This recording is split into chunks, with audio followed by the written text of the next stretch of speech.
उनके बारे में हमको पढ़ना है। आपको बता दूं कि इस पेपर में 40 क्वेश्चंस पूछे जाते हैं, 1 घंटे का समय दिया होता है, 60 नंबर का पूरा पूर्णांक होता है। एक प्रश्न जो है वो 1.5 नंबर का है। ठीक है, आइए हम इस प्रश्न का पर एक प्रकार चर्चा करने का प्रयास करते हैं और इसके आंसर की के बारे में जानने का प्रयास। पहला प्रश्न है, who was first to use the word ecology. Ecology शब्द का प्रयोग सबसे पहले किसने किया था? तो अर्नेस्ट हैकेल महोदय ने किया था। इकोलॉजी शब्द का प्रयोग सबसे पहले किसने? अर्नेस्ट हैकेल महोदय।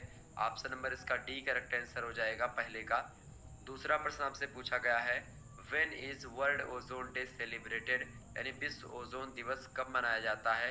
तो विश्व ओजोन दिवस की बात की जाए तो ये 16 सितंबर को मनाया जाता है। ऑप्शन नंबर इसका बी करेक्ट आंसर था। नेक्स्ट क्वेश्चन आप देखिएगा, तीसरा प्रश्न आपसे पूछा गया है।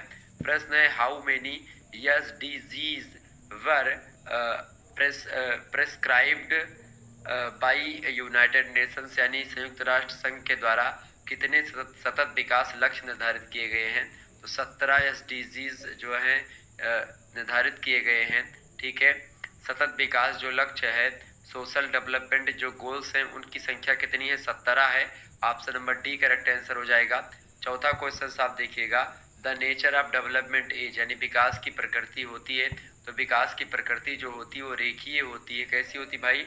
लाइनर होती है। विकास जो होता है, आपको बता दूं, जो विकास होता है कैसा होता है? लाइनर होता है। तो विकास की जो प्रकृति होती है, नेचर होता है, वो रेखीय टाइप का विकास होता है, एक के बाद दूसरा होता है, एक लाइनर विकास। ठीक है, ऑप्शन नंबर इसका ए हो सकता है। अगला क्वेश्चन देखिएगा, पांचवा प्रश्न आपके स्क्रीन पर आ चुका है। किसी समाज में अंतर पीढ़ी संघर्ष की समस्या तब उत्पन्न होती है जब वह समाज क्या करता है? संक्रमण की दशा में होता है। Option number C correct answer हो जाएगा इसका।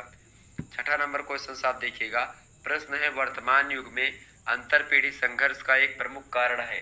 तो अंतर पीढ़ी संघर्ष का एक प्रमुख कारण क्या है भाई? तो तीव्र सामाजिक परिवर्तन जो हो रहा लगातार, उसके यानी कि रैपिड सोशल चेंज, इसी कारण से वर्तमान युग में अंतर पीढ़ी संघर्ष एक प्रकार से प्रमुख कारण है। अंतर पीढ़ी संघर्ष मैंने आपको बताया था, जब दो पीढ़ियों के बीच में एक प्रकार से संघर्ष होता है वैचारिकी के को लेकर के, विचारों को लेकर के, तो ऐसा संघर्ष जो कहलाता है उसको बोलते हैं अंतर पीढ़ी संघर्ष। नेक्स्ट क्वेश्चन से 7वां नंबर प्रश्न आप देखिएगा। प्रश्न है, विचलन का प्राथमिक और द्वितीयक विचलन के रूप में वर्णन मतलब वर्गीकृत किसने किया है? किस विद्वान ने किया है विचलन को दो भागों में कैटेगराइज, प्राथमिक और द्वितीयक विचलन के रूप में? तो वो करने वाले जो विद्वान है उनका नाम है एडविन लेमर्ट। ऑप्शन नंबर डी लगा दीजिएगा, इसका करेक्ट आंसर होगा। 7वें का करेक्ट आंसर क्या होगा? Option number D.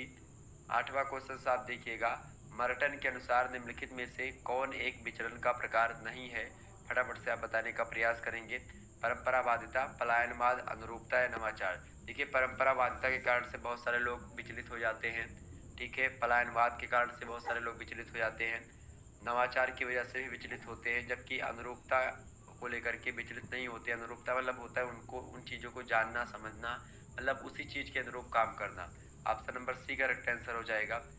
9वां क्वेश्चन आप देखिएगा, 9वां नंबर प्रश्न है, निम्नलिखित में से कौन सी एक दशा सामाजिक समस्याओं से संबंधित है? मानसिक अस्थिरता, वैश्वीकरण, सामाजिक विचलन या आर्थिक अभाव? फटाफट से आप बताने का प्रयास करेंगे। 9 नंबर का करेक्ट आंसर क्या हो जाएगा?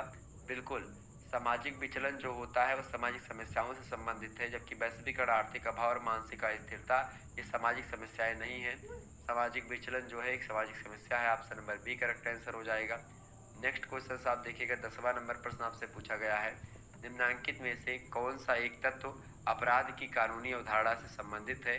तो अपराध की जो कानूनी अवधारणा है उससे संबंधित इनमें से देखें, इनमें से जो आपराधिक मानसिकता होती है, क्रिमिनल मेंटालिटी, वो जो होती है ये कानूनी अवधारणा से रिलेटेड है। Option number C correct answer होगा। 11वां क्वेश्चन आप देखिएगा, सोसाइटी एंड द क्रिमिनल्स पुस्तक के लेखक का नाम है।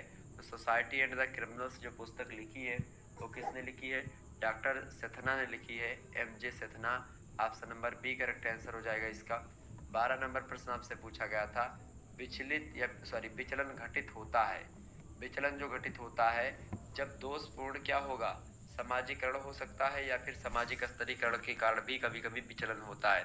ठीक है, क्योंकि सामाजिक स्तरीकरण में ऊंच नीच का भेदभाव होता है और ऐसी सिचुएशन में व्यक्ति विचलित हो जाता है अपने जो है एक प्रकार से, चाहे वो स्तर उसका कुछ भी समाज में हो, अपने स्तर से, अपनी भूमिका से, अपनी परिस्थिति के हिसाब से काम नहीं करता, अपनी भूमिका का निर्वहन नहीं करता है, अपने उत्तरदायित्वों का एक प्रकार से निर्वहन नहीं कर पाता है, तो सामाजिक स्तरीकरण के कारण भी हो सकता है इसका।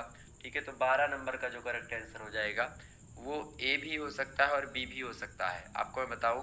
लेकिन यहाँ पर करेक्ट आंसर आपका जो होगा वो ए ज़्यादा बेटर होगा, क्योंकि सामाजिक स्तरीकरण जो होता है, एक स्तर फिक्स होना, ऊंच नीच का जो क्रम होता है, स्तरीकरण अच्छा दो हिसाब से होता है, एक अर्जित तरीके से और एक एक प्रकार से प्रदत्त होता है, और इसी कारण से विचलन घटित होता है। हालांकि विचलन घटित होने का सामाजिक स्तरीकरण एक कारण तो हो सकता है, लेकिन दोषपूर्ण अगर सामाजिकरण भी होगा, सोशलाइजेशन बच्चे का अच्छे तरीके से नहीं होगा, उसको अपने विचारों के बारे में, अपनी संस्कृति के बारे में, अपने कल्चर के बारे में नहीं बताया जाएगा, तो वह भी व्यक्ति विचलित हो सकता है। वो सामाजिक मापदंडों को नहीं मानता है, सामाजिक नियमों को नहीं मानता है। तो यहाँ पर एक प्रकार से जो करेक्ट आंसर होना चाहिए ये भी हो सकता है, लेकिन जो यहाँ पर अगर देखा जाए दोनों को मूल्यांकन करने के बाद में यूनिवर्सिटी जो मानेगी वो बी ऑप्शन बिल्कुल करेक्ट आंसर मानेगी। तो एकदम से करेक्ट आप मान लीजिए B option is right answer. तो बी ऑप्शन एकदम से मान लीजिए आपका 70% बी ऑप्शन पर जाएगा आपका। ठीक है, तो B option is right answer.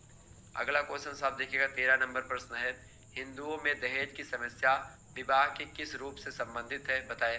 तो जो ब्रह्म विवाह होता है, ब्रह्म विवाह जो होता है वो दहेज की समस्या को लेकर के, आप उसमें देखेंगे ब्रह्म विवाह में ही दहेज होता है। आजकल जो विवाह हो रहा है हिंदू धर्म में वो ब्रह्म विवाह का ही एक रूप है।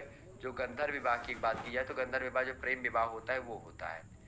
नेक्स्ट क्वेश्चन साहब देखिए, 14 नंबर प्रश्न है, कौन सा तत्व अंतरपीढ़ी संघर्ष से अनिवार्य रूप से संबंधित है। तो अंतरपीढ़ी संघर्ष से देखिए पारस्परिक विरोध होता है वैचारिकी का, option number C correct answer होगा इसका।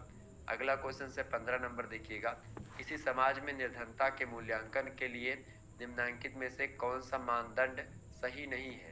देखिए कौन सा मानदंड सही नहीं है पूछा जा रहा है, किसको लेकर के, किसी समाज में निर्धनता के मूल्यांकन के लिए। निर्धनता के मूल्यांकन के लिए आपको मैं बता दूं सही नहीं है, आपसे पूछ रहा है कौन सा मानदंड सही नहीं है। देखिए समाज में रहन सहन का स्तर, औद्योगिकरण का स्तर, वस्तुओं की कीमत और प्रति व्यक्ति आय।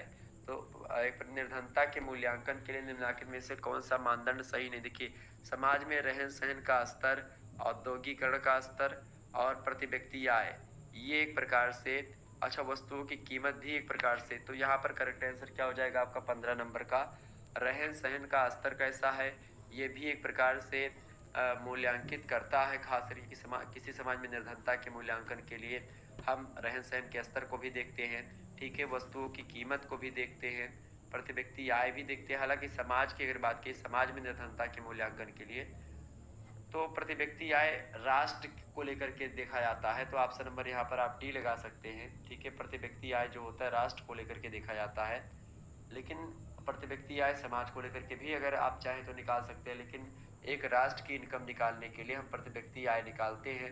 राष्ट्रीय आय की गणना जब की जाती है प्रति व्यक्ति आय निकालते हैं।